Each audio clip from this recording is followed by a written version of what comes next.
Hello, students. Good morning, or rather, good afternoon. We are live now on our office hours for embedded software.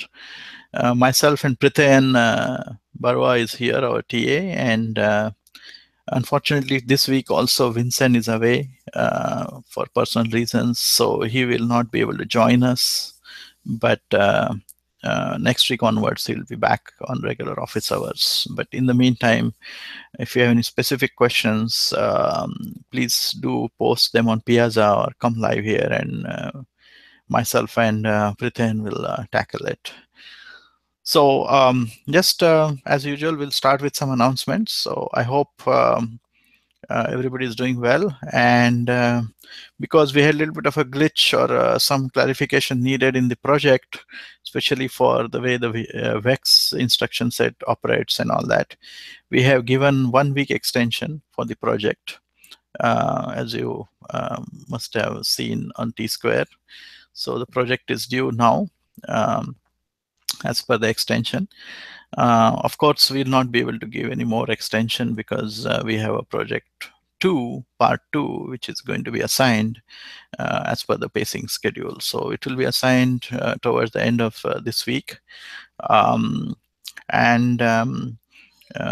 hope everybody has completed the scheduling side for the project 1 and the speculation side, and erecting the checks for making sure the speculation is right and so on, and compensation code as we mentioned there. I hope all your questions are answered.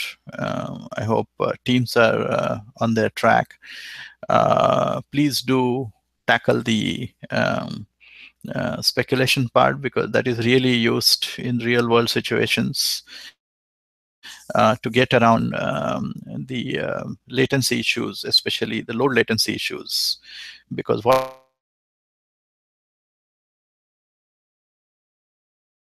the loads in real code, of course, are generated close to the use of the value, but the load latencies are sometimes so dominant that the instructions are stalled, and because of which the loads are moved as early as possible. And if you move them above certain stores, because of the memory dependencies, you are not sure if that will collide with the store.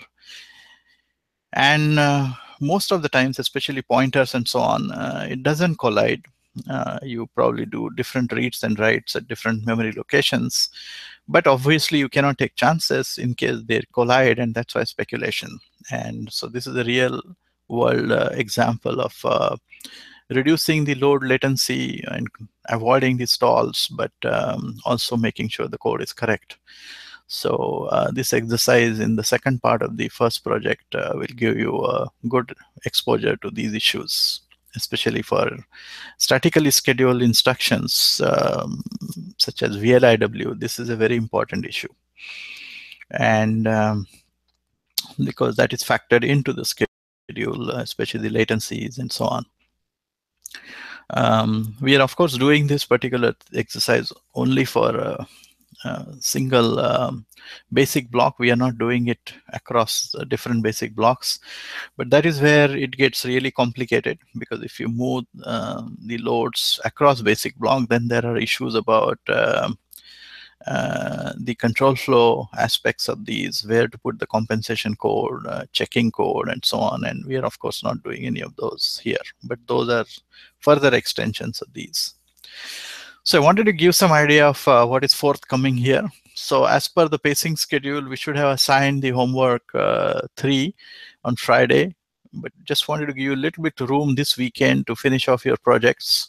So I deliberately delayed it a little bit, and also I got a little occupied with something, and so, but we are going to release it in a day or two, the homework 3.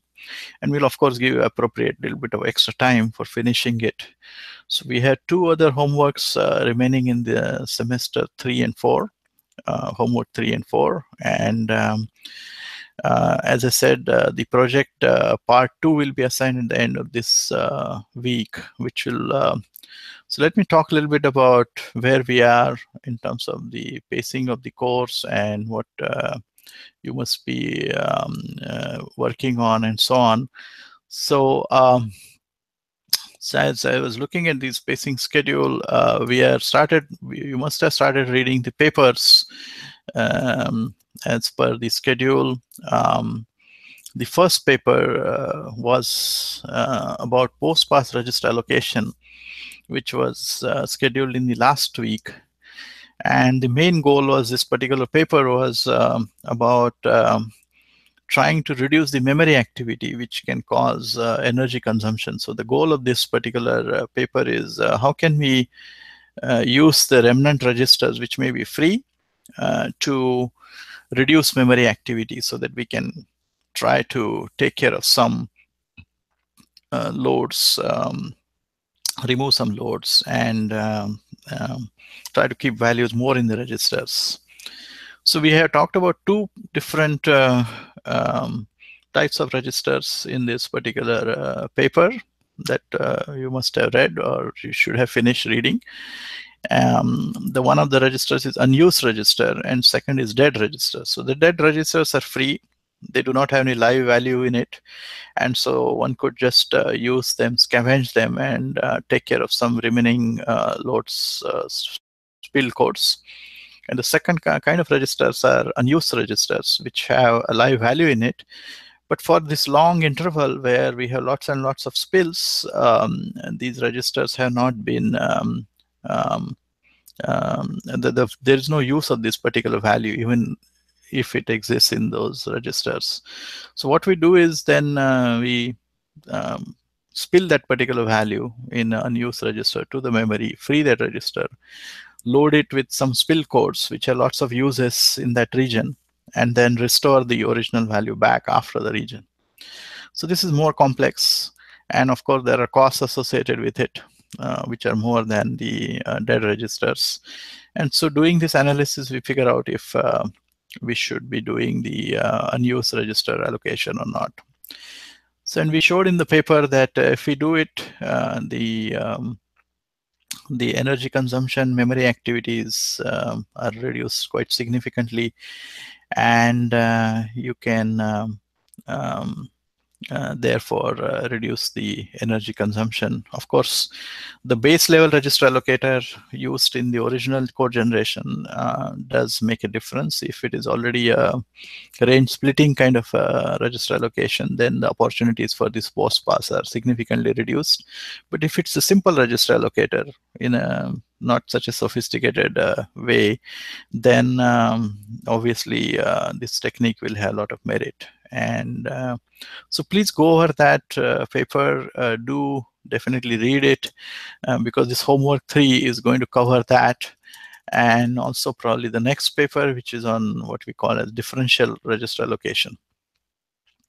So this one is on a slightly architecture compiler side, which is assigned for reading in P3L3 during this particular week. So the paper's goal is to show you that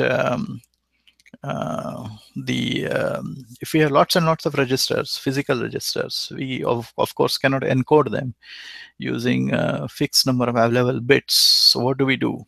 And that has been a problem which is encountered in almost every high performance architecture such as x86 and so on. So we register renaming takes care of that problem, as you know, in many architectures such as x86. So you have only few exposed registers, EA, EB, EC, and so on, and EAC, EAB, EAC, and all this. But the physical registers are quite many, and then the dynamic mapping takes place to take care of the aliases and so on with the exposed registers. So that makes the dependencies go away on the register side and allows more parallelism. But in this case, our goal is to expose, of course, more physical registers directly through the ISA, so that the compiler has more control on its management. So that's the difference between the x86 approach versus this approach. And the way we do it is we do a difference encoding rather than an absolute register name encoding. So the compiler analyzes the code, finds out the patterns of usages of the registers, and let's say you used a register number 5, and next one is the usages of register number 7, then the difference is 2. 7 minus 5, of course, is equal to 2. That difference is encoded into the instruction. And so using this, we are able to just encode differences and reduce the number of bits that are needed. And that allows you to pack more physical registers and expose them because of this reason. Of course, there are issues here in terms of what happens at the join point in the control flow graph and so on. And they are all tackled by resetting the registers and by doing allocations which are aligned and all these things. So a lot of burden is pushed here to the compiler because of this particular efficiency being introduced. We've shown that this technique can be applied at 3 different stages, and it enormously improves finally in the final analysis of this. This technique tremendously improves the perpetual problem faced in software pipelining, which is in terms of shortage of registers when there are cross-iteration dependencies. Register pressure tremendously grows, and that is the bottleneck in software pipelining. And obviously, that needs lots and lots of registers. But if you support them and if you don't expose them, then technique becomes useless. So this one tackles that particular problem. And this was a very well received paper in PLDI, and then later published in Toplas from our group a while back. I believe there are some commercial implementations of these. We got some emails following up on this, especially from then Sun Microsystems. And they had experimented with it. I don't know if it went into productions versions because that's very different. But they had experimented with it in their UltraSpark and all these series. So this is a real world again work. Please do read this paper, which I believe is a Toplas paper that we have given you, and really thoroughly understand it, work out some examples, understand the issues, and so on. So that's other one. Then we are in the paper reading mode from here, and the next one is auto addressing mode and parallelizing load stores. I will not talk about that, but these two papers are very much on the register allocation side, and you should thoroughly understand it and get ready for the next homework that is forthcoming. Other than that, I don't have much to add at this particular point. And Within, you have any announcements or any? Oh, one other last thing I would like to mention is we have released both homework 1 and homework 2 grades, and I know there is a drop deadline coming up, so I hope this gives you a good idea. And that, in addition to your own understanding of the project and progress on it, should give you a very clear idea of how you are doing in the class. And of course, there is a lot to do, a lot to come. Other 2 homeworks, project part 2 and a final. For project part 2, let me give you a little bit of an idea. We will be doing this on Raspberry Pis, and it is all about code tuning, which is one of the most important software engineering jobs in embedded systems. It's all about performance and cramming performance and tuning it in a given number of resources. That is, in short, the definition of software engineering for embedded systems. So we are going to ask you to do this for, of course, Raspberry Pi, which is powered by ARM processor. And it does operate in 2 different modes, ARM and Thumb. And we are going to ask you to do, using the different flags of the compiler and so on, mix code generation. That is, which functions to generate in ARM mode and which functions to generate in thumb mode. And by doing this exercise, you will see very interesting trade-offs on the performance and the code size together. So best of the both worlds. And we're going to ask you to take the particular pieces of things which we are giving and analyze it. We'll give you some ideas of how to do this partitioning between ARM and thumb. And then we are going to ask you to develop some of your own algorithms and ideas and tune it.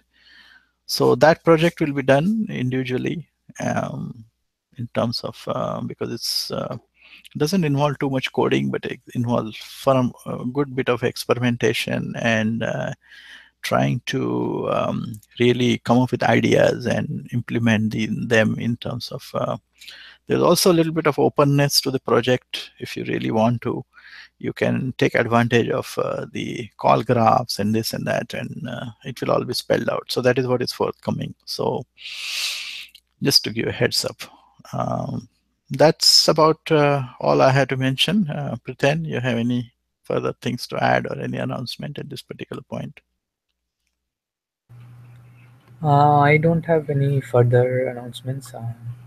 Yeah, so there are a few questions that I have posted. So questions, sorry.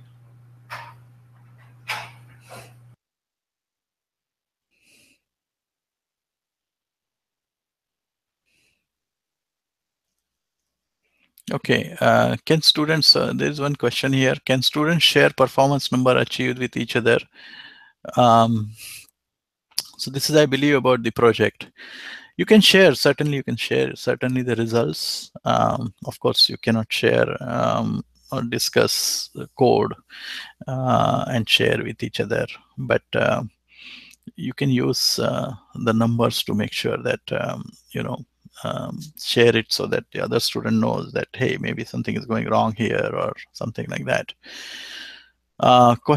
Second question. For register renaming, do we need to ensure inter-block operation or just avoid renaming registers 3 and 4 that are used in function printf calls? So please do the later.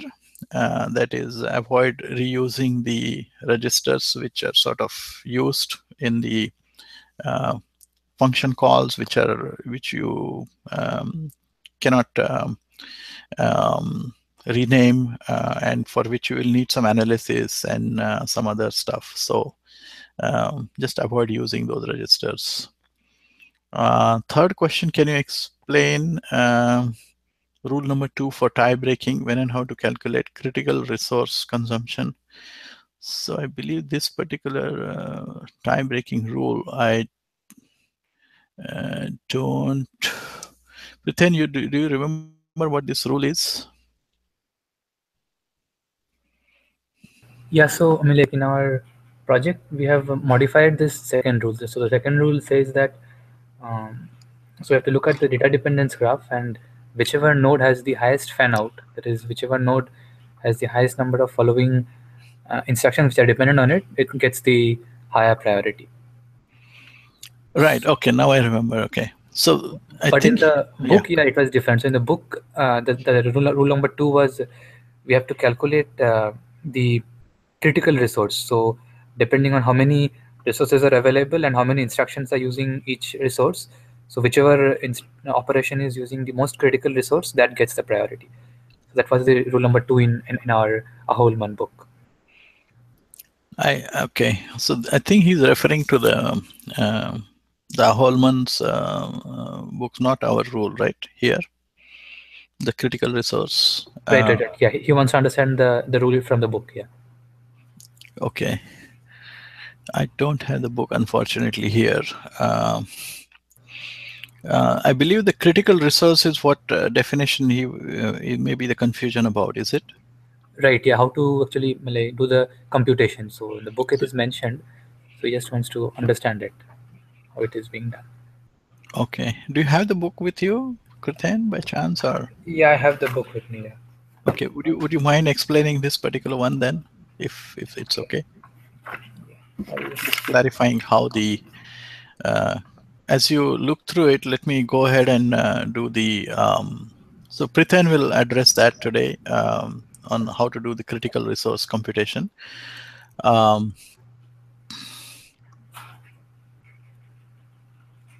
So to compute the critical resource, for example, as the book mentions, the critical resource is the one with the largest ratio of users to the number of units of that resource available.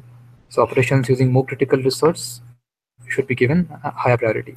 So here the way critical resource is computed is we have to calculate for each resource how many instructions are going to use that resource. And then that is to be divided by the number of that resource available.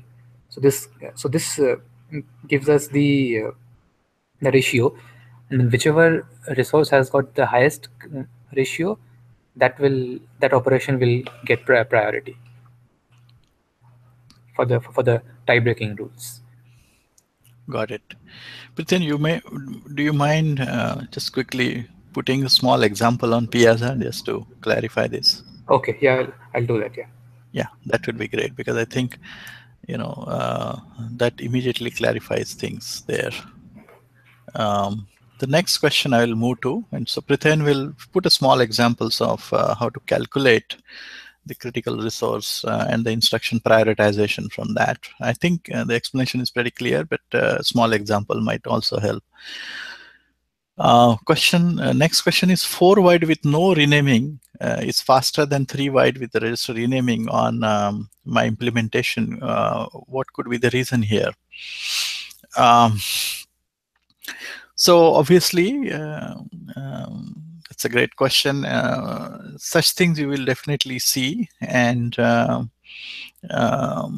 wide typically allows more parallelism, as you can imagine, over 3 wide. And because of that reason, you can see that the chain of dependencies, which becomes the bottleneck, can be resolved much better than 3 wide. And so the path length on the critical path length, which is actually achieved on 4 wide, might be smaller than that on 3 wide, and that probably is one of the reasons. Register renaming allows you to resolve certain levels of dependencies, but inherently the resource limitations which are there because of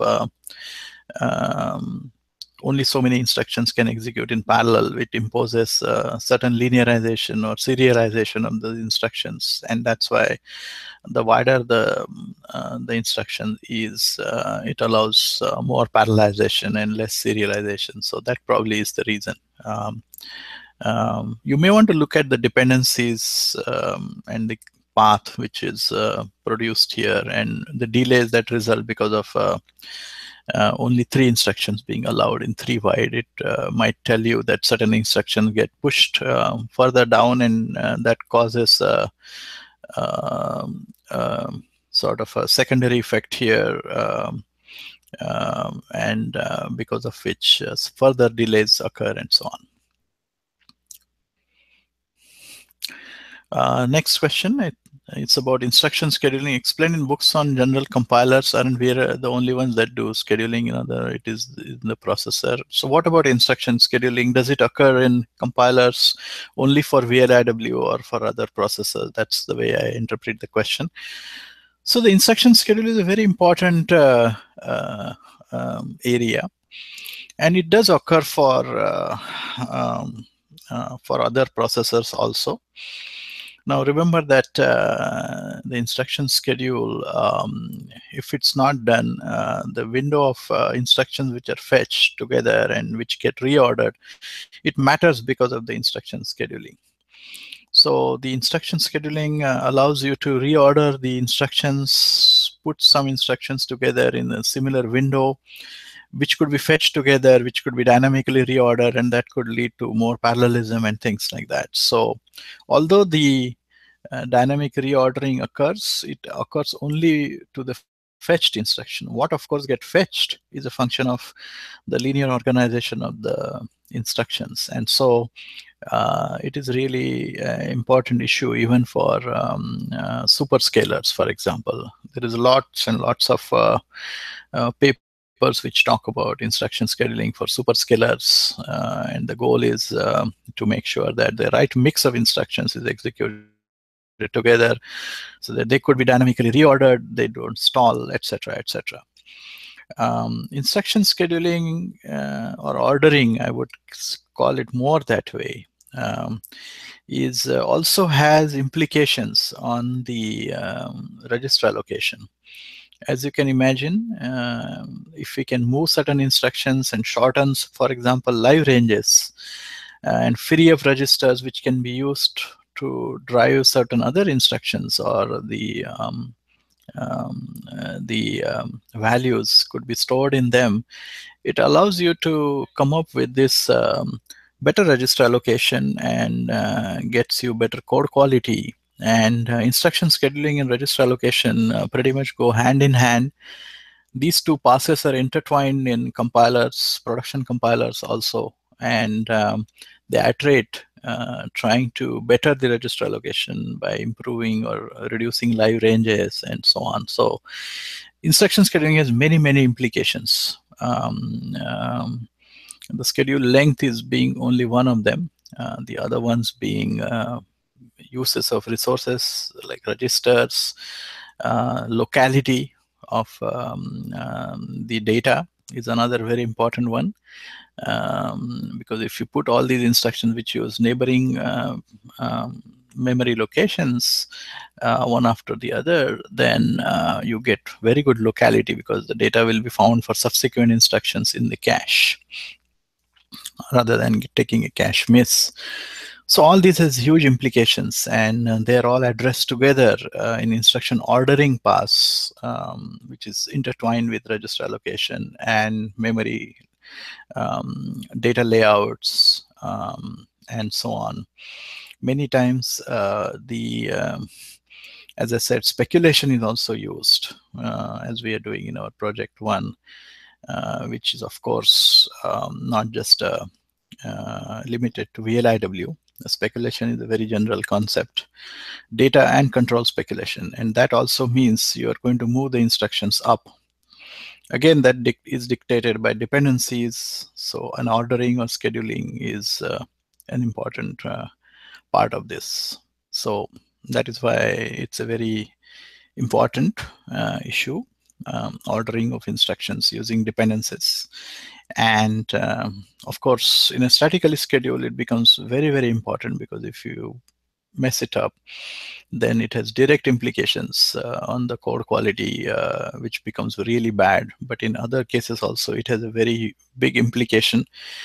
Although the dynamic reordering is an attribution of the processor, what to get in what window and other issues, which I mentioned earlier, they critically affect the performance. And so that's why scheduling is done there as well.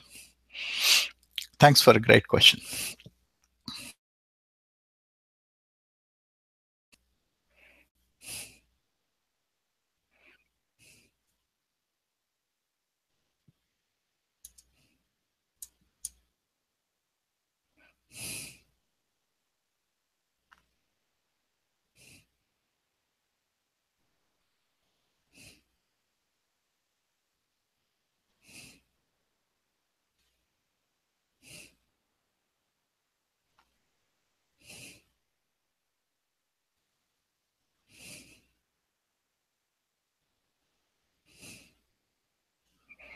All right, I think this question is about the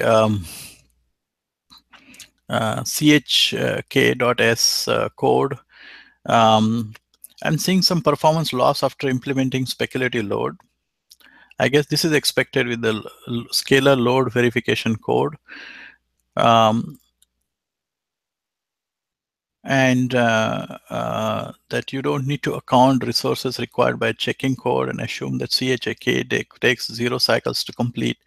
How can we eliminate the expanded code of this not included in the final performance measurement? Should the analysis be done manually? So again, that's a great question. What you're seeing is exactly what it should be. In other words, for a small example like this, and without sophisticated analysis across or motion across basic blocks and so on,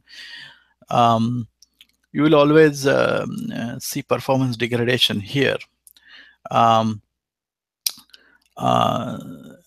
So then the question is, how should you report this in your report, final report for this? So please do report the performance degradation as a number. And what you could also report is the expected schedule length, assuming zero latency. So you can walk the dependence graph, and assuming that chk.s was zero latency, what would be the schedule length that you will get statically? Please report that as well. So we'll have a dynamic number, which is actual degradation, and also a static estimated number, which is, since it is within a basic block, assuming zero latency. That's the way to report both.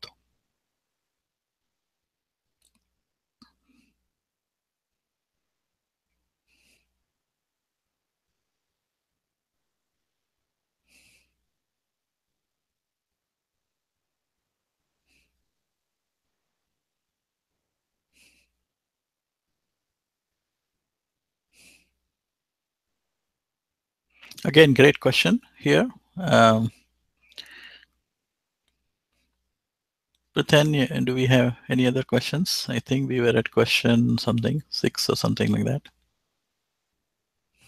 Yeah, the check.s was the last question. Yeah, how Okay. to account for the latency for that. Yeah, I don't see any other questions right now. Okay, great. Thank you.